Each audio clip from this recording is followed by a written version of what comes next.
What's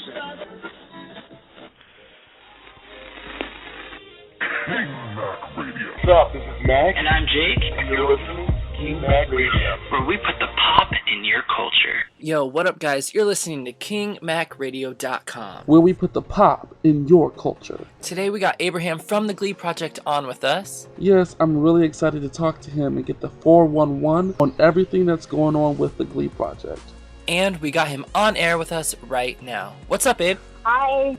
First, thank you for coming on our show. I was actually checking you out on the internet and I came across your video covering Adele's Someone Like You, and it has received a lot of attention with over 500,000 views. Yeah, it's pretty crazy. Like, it was weird because I was pretty set on just going to law school last year, and I had applied and I had taken the LSAT and done really, really well, and I just was thinking about, like, I don't want to be 30 and look back and wonder what if. And so that summer I released a video on YouTube for the first time ever on July 5th, and it somehow amassed all those views, and then I decided to try it for the GLEE Project, and then I got called back to the house, and now I'm on the show, so it's all pretty crazy and surreal. If you actually got the opportunity to be on GLEE, how would you envision your character? You know, it's so funny because when I originally tried out for the show, I had envisioned myself to be like this transfer student from New York. So while like Rachel's going to New York, like I come from New York to Ohio, so like this sort of converse sort of move, and I wanted to sort of be this like sort of sassy, abrasive character on the outside, but on the inside, I sort of, you go past all the layers and strip it down one at a time. You discover this guy who's has a lot of hurt, you know, whether it be from bullying or domestic abuse in his family or alcoholism and all this kind of stuff that I don't think has been tackled on GLEE.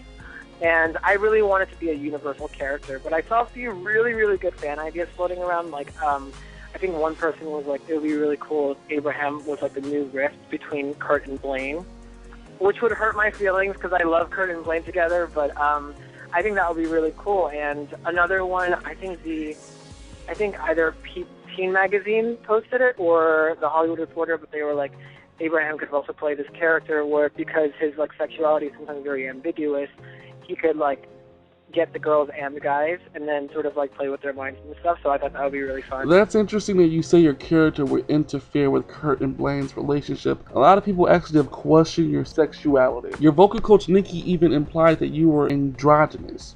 What do you have to say about that? You know, I grew up with my mom and my sister, and then, I definitely have a lot of feminine attributes as a result of that. And, you know, even when I'm on stage, when I perform, I'm able to do the shuffle, like LMFAO, Party Rock, or I can do, like, the whole, like, masculine thing that they wanted during Sexuality Week, or I can, like, you know, belly dance like Britney if you wanted me to. Like, you know, I'm sort of a chameleon when it comes to my performance ability. So, I guess it depends on, like, what people have to say, to each their own, but, to me, I've always just been me, and it's been really simple, so. I'm curious, how exactly did you get on the show? It's so funny because I submitted an online audition, and you would never think that there are people that actually go through all these auditions, because literally it's in the tens of thousands. Like, I think this past year there were over 44,000 auditions. If you think about a casting office like Robert Ulrich, who's like a saint and the greatest man alive, him in his office literally just looked at all these videos. And I never thought that I would get a callback, but then I got an email one day saying, oh, you've made it to the callbacks in LA. And I emailed them back saying, like, is this for real? Because I didn't believe it. I thought it was some sort of scam, but it was real. And wow. I somehow managed to, like, make all the cuts at the LA callbacks and then make it to the top 14 in the house. So it's been amazing. You know, it's interesting, when you watch the GLEE Project, it's so similar to GLEE in many ways, which brings some people to the conclusion that the show might be scripted in some ways. Is there any truth to this? You know, it's really funny because I know, even prior to me getting on the show, I thought that reality shows were a scam, and I'm sure that there are indeed scripted, but the GLEE Project is in no way scripted. It is literally everything that you see, like, it comes from a very organic place. So if you see me crying when I find out that Tyler's leaving, that's in no way scripted. It's because we're friends, and that friendship was sort of developed throughout the course of the show. It's weird though, like I do notice that like the GLEE Project is sort of like a parallel universe to GLEE. So it's a huge coincidence, but no, it's not scripted. Everything's very real, and that's what I love about the show, is that it features real people with real problems and real insecurities, and it just so happens to be a reflection of GLEE and what GLEE's all about. So yeah.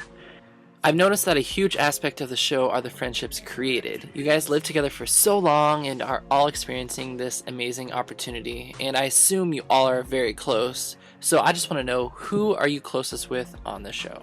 Oh, I mean, it's crazy because the best example would probably be Tyler at the moment, because he lives with me in LA, and but we met at callbacks, and we saw each other at the house. Like, he actually was like, I was totally not confident, and I was like, I'm not going to make it to the top 14, and he was like, I'll see you when we shoot the show.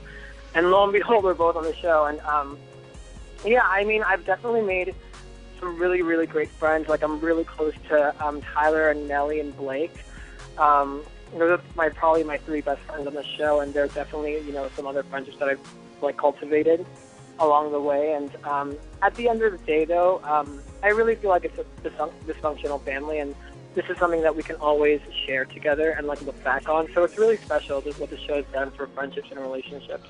Speaking of friendships, another huge aspect of the show are the rivalries. This season, Eileen versus Lily is the big one. If you have to choose between Team Eileen or Team Lily, which team would you be on? If I have to pick a Team Eileen or Team Lily, I can't choose because I love them both so much. But if I had to, then, because I know you're going to make me choose, I would probably choose Team Eileen. Sorry. She was like my badass Turkish Muslim BFF when we met at callback, so that was great.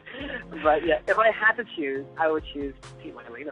Okay, I just gotta say, out of all the reality TV competitions out there, the GLEE Project has got to be the most depressing. When you watch the episodes on air, does it bring back the emotions of the eliminations?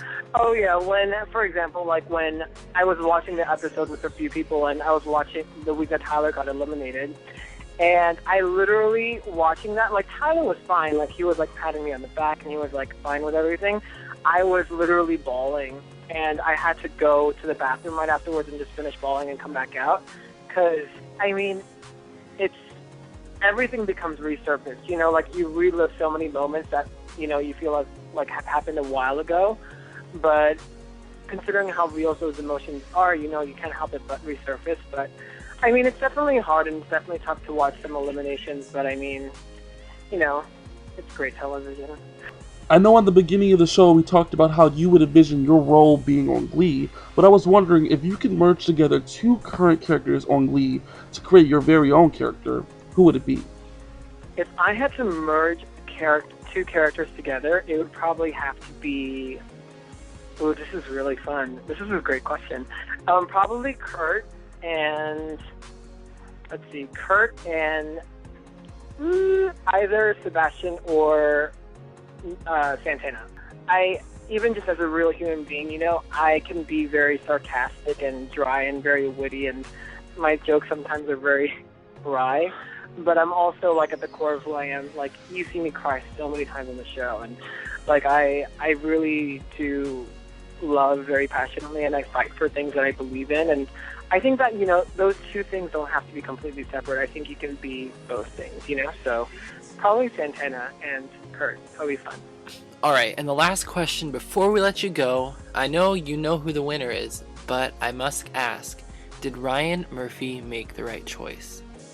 I feel I'll say exactly what Robert said at the beginning of the season. I feel I have to slightly disagree with him. I feel like most out of the 14 people will be excellent additions to GLEE, and they, casting is a very subjective thing, and so it's not like American Idol where people vote or anything like that. It's up to Ryan, and it's his show, it's his baby, and I really adore Ryan, and I respect him so much, and I'm not only just a fan of his work, but I am a huge supporter, and I really do respect him so much. So regardless of whether it's, me or, some imaginary character floating in the wind right now, or just, whoever else in the show, I respect his decision, and he's he's really smart, so he definitely knows what he's doing. Thanks for coming on the show. We wish you the best in your career. Thank you guys so much for having me. I'll talk to you soon. Hey guys, this is Abraham from the GLEE Project Season 2, and you are listening to King Mac Radio.